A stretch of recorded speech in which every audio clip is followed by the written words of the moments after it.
আর কিছুদিন পরেই কিন্তু বাংলাদেশের ১৫২টি উপজেলায় কিন্তু উপজেলা পরিষদের নির্বাচন রয়েছে, সেটি অনুষ্ঠিত হবে। তা আমরা দর্শক কথা বলেছি যারা উপজেলা নির্বাচনের প্রার্থী রয়েছে তাদের সাথে কথা বলেছি, নির্বাচন কমিশনের সাথে। আমাদেরকে প্রার্থীরা যারা বলেছেন তারা কিন্তু ইভিএম পদ্ধতি নিয়ে খুবই শঙ্কিত। বলছেন যে ইভিএম পদ্ধতিতে ভোট দেওয়াটা খুবই জটিল, এই কারণে কিন্তু যারা ভোটার তারাও কিন্তু ইভিএমে কিন্তু তারা আগ্রহ প্রকাশ কম করছেন। আমরা কথা বলেছি নির্বাচন কমিশনার জনাব মোহাম্মদ আলমগীর হোসেনের সঙ্গে।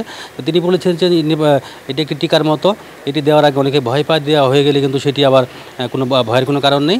তারপর জায়গায় বলেছেন যে ইভিএমে কিছু সমস্যা আছে, তো সেই সমস্যা আশা করছি সমাধান হবে এবং সুষ্ঠু নির্বাচন হবে। হরিরামপুর উপজেলা পরিষদের নির্বাচনে যিনি ভাইস চেয়ারম্যান প্রার্থী আবুল বাশার সবুজের সঙ্গে আপনি একটু বলবেন যে ইভিএম পদ্ধতিতে আপনাদের এখানে ভোট অংশগ্রহণ হবে, তো এটা নিয়ে আপনারা আসলে কী মন্তব্য?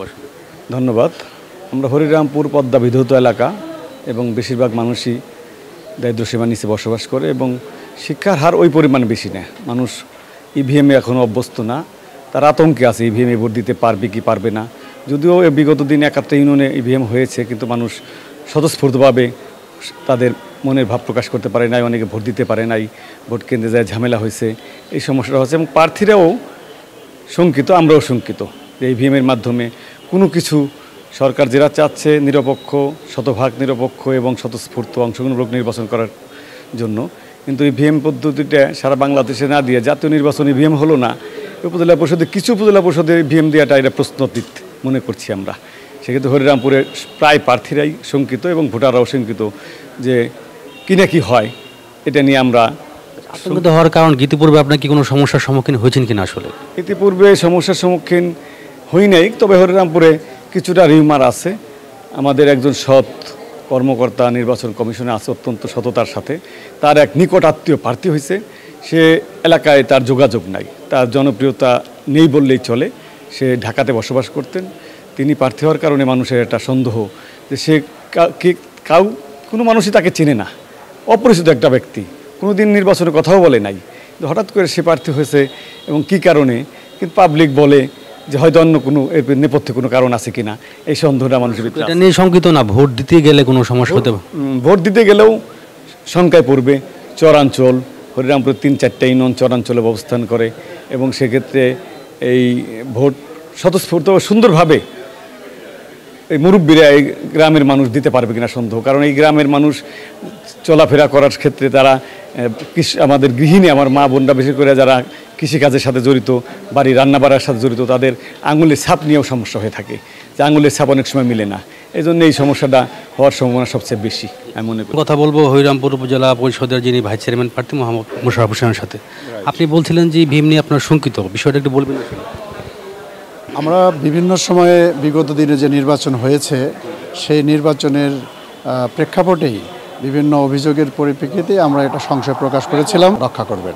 শঙ্কিত কী কারণে আসলে ছিলেন? আসলে চরাঞ্চলে কিছু বিষয় বলছিলেন। আসলে শঙ্কিতর বিষয় হচ্ছে বিভিন্ন সময় আমরা শুনতে পেয়েছিলাম যে ইভিএমের বিভিন্ন রেজাল্ট বিভিন্নভাবে নাকি পরিবর্তন করা যায়, এক। আর দ্বিতীয় হচ্ছে আমাদের হরিরামপুর উপজেলা নদী শিকস্তি চরাঞ্চলে অনেক ভোটার অবস্থান করেন, তো তাদের এই ইভিএমে ভোট দেওয়ায় তারা অভ্যস্ত নয়। সেই প্রেক্ষাপটে আমাদের একটু সংশয় ছিল।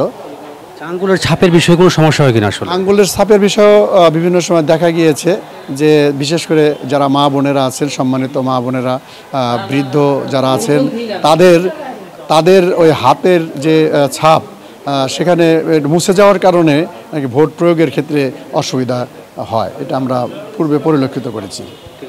আর 2 নম্বর হলো যে আমরা চোখেরও একটা ঋষি নিয়েছি, যদিও সেটা এখানে মিলানো হয় না, কিন্তু 10 আঙ্গুলের যে কোনো একটা আঙ্গুল মিলিয়ে এটা হয়ে যাবে। তো আগে যে সমস্যাটা ছিল এটা অনেক কমে গেছে। এছাড়াও আমাদের প্রিজাইডিং অফিসারকে বলা আছে যে 1% পর্যন্ত, অর্থাৎ 100 ভোটের মধ্যে যদি একজনের না মিলে তাহলে সেটার ওই মানে ফিঙ্গারপ্রিন্ট না মিলেও তখন ওনার আইডি দিয়ে এটা ওপেন করা হয় এবং সেখানে আমাদের রেকর্ডে থেকে যায় এগুলো যে উনি কয়জনকে এটা দিয়েছেন। যেমন 500 ভোটারের ক্ষেত্রে 5 জনকে দিতে পারেন, কিন্তু ওটার মধ্যে এমন কোনো ত্রুটি নাই যে ভোটের রেজাল্টে কোনো পরিবর্তন আসে না। ভোটের যেখানে ভোট দেয় সেখানেই থাকবে একজন। হ্যাঁ, এটা আঙুলের ছাপের ব্যাপারে যেটা একটু সমস্যা হয়, সেক্ষেত্রে দেখা যায় অনেক সময় ওই একটু আঙুলটা পরিষ্কার করে নিলে বা একটু ধুয়ে নিলে, সাবান পানি দিয়ে ধুয়ে দিলে আবার কাজ হয়ে যায়। আর যদি একান্তভাবে না মিলে কোনো লোকের হয়তো দেখা যায় যে এই ধরনের তারা পেশায় নিয়োজিত থাকেন বা করেন, কাজ করেন, যে আঙুলের ছাপটা অনেক ঠিক মতন আসে না, কিন্তু আমরা এই রিস্কটা কমানোর জন্য মেসেজ একটাই, কে কোন দল করেন, কার বাড়ি কোথায়, কে কার আত্মীয়, কে কি, এইটা দেখার কোনো সুযোগ নেই। সেটা বলে দেওয়া হয়েছে যারা ভোটের দায়িত্বে থাকবেন। আপনাদেরও কথা কিভাবে বলে যাচ্ছি, কে কার আত্মীয়, কার বাড়ি কোথায়, কে ধনী কে গরিব, কার বংশমর্যাদা বেশি, কে বেশি কোনো বড় নেতার সাথে সম্পর্ক আছে, মন্ত্রীর সাথে সম্পর্ক আছে, এমপির সাথে সম্পর্ক আছে, এগুলোর কোনো মূল্য নেই। 2 পয়সার মূল্য নেই, 1 পয়সার মূল্য নাই।